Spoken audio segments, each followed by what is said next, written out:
I am Dr. Kuldeep from Department of Pharmacy, Government Polytechnic, Jalgaon. I welcome you all in this video tutorial based on biochemistry and clinical pathology. This video lecture is made for diploma in pharmacy students, especially of first year. This is the first video on introduction to biochemistry. Biochemistry is the study of chemical composition of the living matter and the biochemical processes that underlies life activities during growth and maintenance.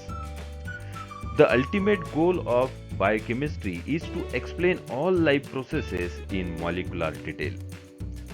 Because life processes are performed by organic molecules, the discipline of biochemistry relies heavily on fundamentals of organic chemistry and other basic sciences.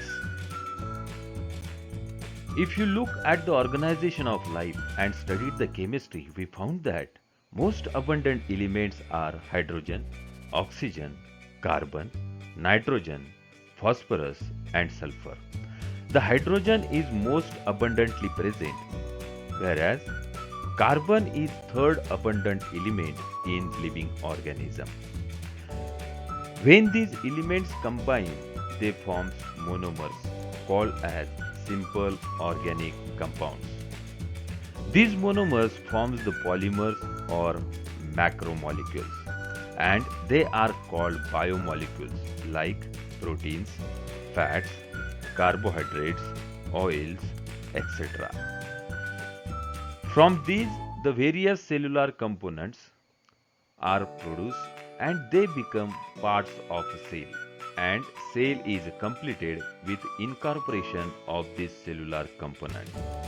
Now all of we knows that the cell is basic or fundamental unit of life. From this, the cells combine to form tissues. When tissue combines, they form organs, and when different organs combine to each other and work efficiently, it is called as systems. When systems coordinately work in one structure, then the organism is produced, say the human beings. If you look at this diagram, we can say that the carbon, hydrogen, oxygen, nitrogen, phosphorus, and sulfur are the basic units of organization of life. There is no doubt cell is called as fundamental unit of life because all these elements, when they are not bound in a closed structure, it is not able to have a life. Let's see here the schematic representation of the cell. Cell consists of various cellular components like plasma membrane, mitochondria, peroxisome, rough endoplasmic reticulum, ribosomes, vacuoles, microtubules, lysosomes, nucleus, nucleolus, smooth endoplasmic reticulum, Golgi apparatus, cytoplasm.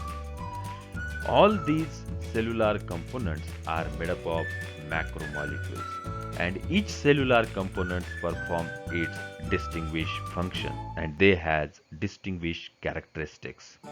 In our syllabus, the mitochondria is specially identified and we have to give more emphasis on mitochondria. So let's see the structure and function of mitochondria.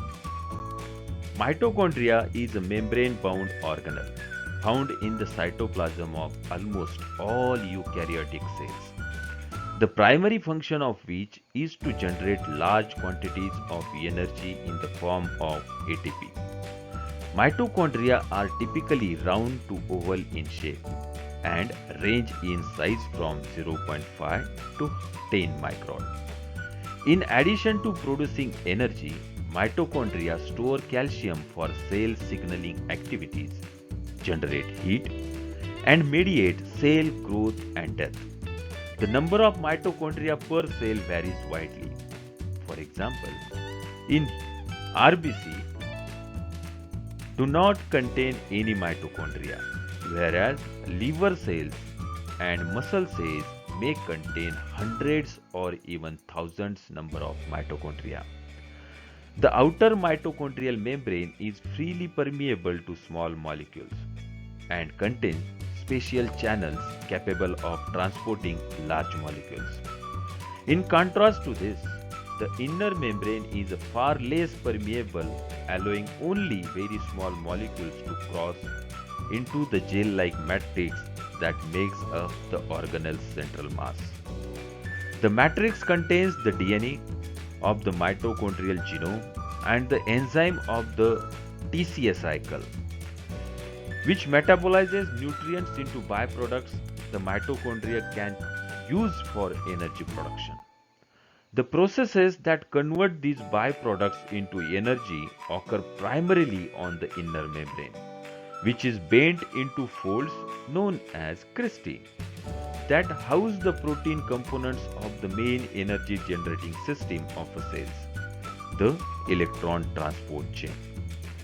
The electron transport chain uses a series of oxidation reduction reactions to move electrons from one protein component to the next, ultimately producing free energy that is harnessed to drive the phosphorylation of ADP to ATP.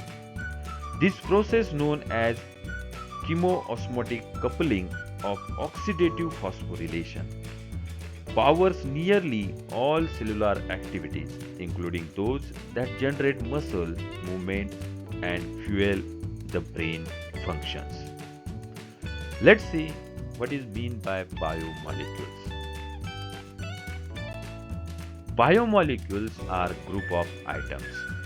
They contain more than one element, and all these biomolecules involve in maintenance of metabolic processes of living organism. The main biomolecules are carbohydrates, proteins, fats, and nucleic acids. Biochemistry plays a significant role in our life. Biochemistry helps one understand the biochemical changes and related physiological alterations in the body that leads to diseases. Moreover, the medicine that needs to be prescribed based on the biochemical examination of blood constituents. For example, if there are low amounts of hemoglobin in the blood, the patient is considered anemic. So, we have to prescribe iron tablets or supplements. Similarly, glucose levels are checked before deciding on the diabetes medication. Another, it gives an idea of how the use of fertilizers can increase plant growth, their yield, quality of food, etc. Biomedical engineering helps to design devices or applications of support of health. This involves design heart valves, artificial blood, diagnostic machines, etc. In addition, biochemistry plays a crucial role in pharmacy. It gives an idea of the constitution of the drug, its chances of degradation with varying temperature, etc. How modification in the chemistry of medicine helps improve efficiency, minimize side effects, etc. So, we can say that biochemistry is a broad subject and it is based on organic chemistry. If you like this video, then do not forget to subscribe to the channel. We will see you in the next video on carbohydrates. Till then, bye bye and happy learning.